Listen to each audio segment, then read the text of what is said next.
John Fogerty con su hermano Tom buscaban a principios de los 60 un sonido sureño cercano a las raíces del rock puro. Aunque ellos eran californianos, utilizaron una licencia artística y se acercaron al sonido de Luisiana y el Bayou. John ha sido un compositor muy prolífico y cuando encontró la fórmula, escribió más canciones de las que puedo recordar. De acuerdo a su propia declaración, primero con Creedence Clearwater Revival como su banda insignia y después en solitario como John Fogerty. Su participación en Woodstock les dio credibilidad artística universal. ¿Qué sucede entre la sociedad, el arte y la cultura? ¿Quién influencia a quién? ¿Qué opinión tienes, Nazario? Es decir, ¿el movimiento de cambio se genera en la sociedad o se genera en el arte y se transfiere a la sociedad? ¿Qué piensas tú? La sociedad cambia porque después de los años 50, con el largo gobierno de Eisenhower, Estados Unidos estaba muy próspero, pero también estaba muy fuerte el conformismo clase mediero, que naturalmente ya era combatido muy fuertemente por los beatniks, los precursores. Sí. Y si Elvis surgió en los años 50, no fue un accidente. Como quien dice, la sociedad lo requería, lo exigía, tal vez de una manera inconsciente, pero ya lo necesitaba. ¿Por qué fue tan aceptado rápidamente? Pues por eso, porque hacía falta alguien como él. Entonces sí hay cambios fuertes y la sociedad de repente sorprende a los dirigentes y a los empresarios, y la tecnología tiene que también ir al acorde, y comienza la serie de inventos que se vuelven una legión, y la gente de repente se vuelve más consumista, pero ya sin embargo ya no es el mismo conformismo tonto de antes, cambia. Exactamente. Cambia. Tú estuviste mucho tiempo en el termómetro de las noticias, por así decirlo, ¿no? Sí. En toda esa década de los 60 ocurrieron una serie de acontecimientos muy dramáticos en el planeta: la guerra de Vietnam, los derechos civiles, Sí.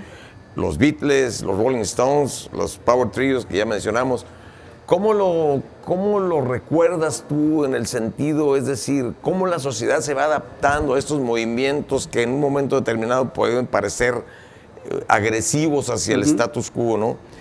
¿Cómo lo recuerdas? ¿Cómo lo viviste tú en esa época desde el punto de vista del termómetro de las noticias? Pues mira, yo en ese tiempo empezaba a trabajar como reportero en el ámbito de la música y de los espectáculos. Y yo lo que veía es que se daban dos grandes campos de actividad. El entretenimiento clásico, de diversión, frívolo, superficial, de este conformismo de la clase media a que hacía referencia Nazario, pero también empezaba este otro camino de la contracultura, herencia del nuevo periodismo norteamericano, del movimiento beatnik, y de los escritores al estilo de Jack Kerouac o de Norman Mailer, de Allen Ginsberg, Tom Wolfe, todos ellos, ¿no? Entonces, esto hace una fuerte explosión a mediados de los 60s con el movimiento de la contracultura. Los Beatles son un portavoz muy importante en esta manifestación. Y ellos eran de la clase Bob media Dylan, no se diga, ¿no? Claro. No hay yo recuerdo que en los años 60 apareció un libro que tenía un título muy significativo: ¿Abundancia para qué? O sea, como que ya estaban hartos también de tanto encima. Lo que querían era tanto progreso. Sí, querían contenido, no querían nomás la forma. No querían forma, querían fondo. Sí. Y entonces esto, las artes contribuyen y empiezan a participar de una manera más activa. Y mucha gente que antes ni siquiera sabía de la existencia de manifestaciones de arte o de protesta, se familiariza con ellos.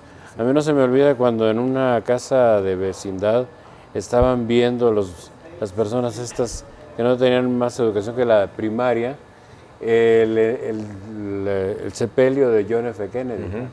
Eso era un parteaguas para la historia del mundo, y sin embargo también ya podía ser visto en muchas partes del mundo en ese entonces, y ya las cosas ya no eran como antes, en que todo se tardaba en llegar o saber.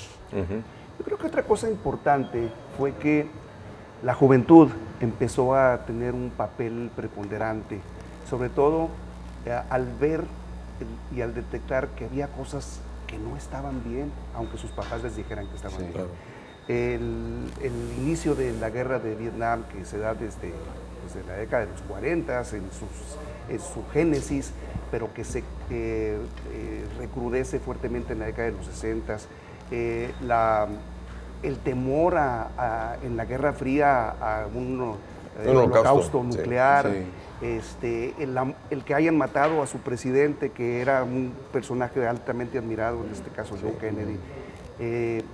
Fueron esas, entre otras muchas cosas más que pasaron en el mundo, que hacen pensar a la juventud y la hacen que empiece a tener una mentalidad rebelde, que crea, al final de cuentas, la contracultura, que no es nada más el movimiento hippie, sino también el movimiento de los derechos civiles, la revolución sexual, todos estos hechos que refutaban los resultados, las verdades que les querían hacer llegar y a las cuales se empezaron a oponer. Estas cosas fueron también las que hicieron que la sociedad fuera la que cambiara y proyectara en el arte esos sentimientos y estas situaciones que necesitaban ser modificadas.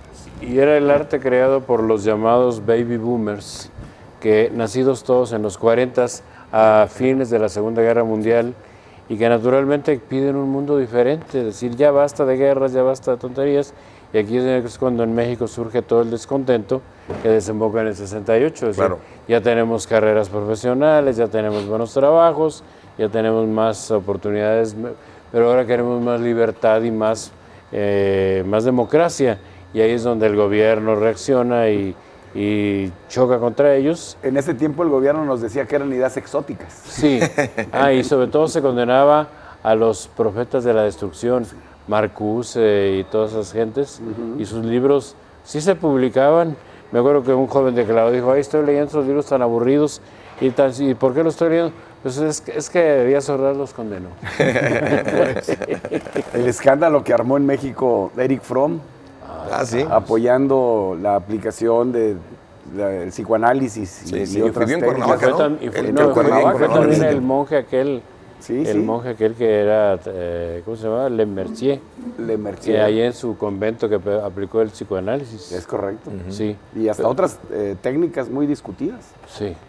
Y además había otro detalle que hay que tomar en cuenta, que las mujeres aquí, sobre todo en México, tenían más participación que no habían pensado, y ya estudiaban carreras y ya podían opinar, y aunque todavía se les tenía y se les tiene muy reprimidas en muchas cosas, pues por lo menos ya... Pero es cierto eso, recordemos que en las Olimpiadas fue una mujer la que fue designada para encender Enriqueta Basilio, la famosa Queta Basilio. Así es. Pues bueno, en este ebullición de acontecimientos durante la década de los 60, pues había muchas manifestaciones en la música, ¿no? Y como que en ese tipo de situaciones, en diferentes décadas, siempre surge vamos a volver a las raíces, ¿no? Entre las bandas que estaban por ahí en los Estados Unidos, había una en particular que se llamaba Creedence Clearwater Revival. Ellos tenían un sonido, estaban un sonido básico, sureño, aunque eran de California. Del Cerrito. Sí. Y bueno, ellos querían como que volver a las raíces. ¿Qué piensas de ellos, Porfirio? Fíjate que dentro de la evolución y la música complicada que se da a finales de la década de los 60, el que aparezca Creedence Clearwater Revival le da una bocanada de aire fresco, regresando a las raíces del rock. Sí, definitivamente John Fogerty, un extraordinario músico, cantante, compositor, era el requinto, era el alma, junto Dice con que su escribió hermano. más canciones de las que se puede acordar. Junto con su hermano y con sus otros dos amigos. ¿Con los que luego se peleó? Cook y Gifford, con los que efectivamente después se peleó, pues crearon una amalgama musical bien importante de las raíces. Ellos se orientaron mucho al sonido sureño, como bien lo mencionas, el rock de los pantanos, y un sonido de Luisiana muy, muy fresco, sacaron 7 álbumes entre 1968 y 1972. Nunca llegaron a un primer lugar en las listas de éxitos, pero vendieron una cantidad impresionante de discos, no nada más en Estados Unidos, sino realmente en todo el mundo. El problema en México fue que en la radio abusaron de la programación de Creedence. El hecho es que ellos, de alguna manera, estaban como que principiantes, digamos, no se les tomaba muy en serio, pero fueron a Woodstock y eso les dio credibilidad. Les dio mucha credibilidad. Sí. Ellos llevaban un sonido diferente a lo que tenía Janis o a lo que tenía Sly, pero eso fue Woodstock, lo vamos a comentar un poco más adelante. Sí, fue una ventana de corrientes que enriqueció de una manera muy importante la música antes y después de Woodstock, totalmente diferente. Vamos a escuchar una muestra de Creedence. Sí, es de su álbum, el segundo álbum del año 1969, que creo que se llamó Bayou Country, el tema importantísimo de Proud Mary. Proud Mary, para ustedes.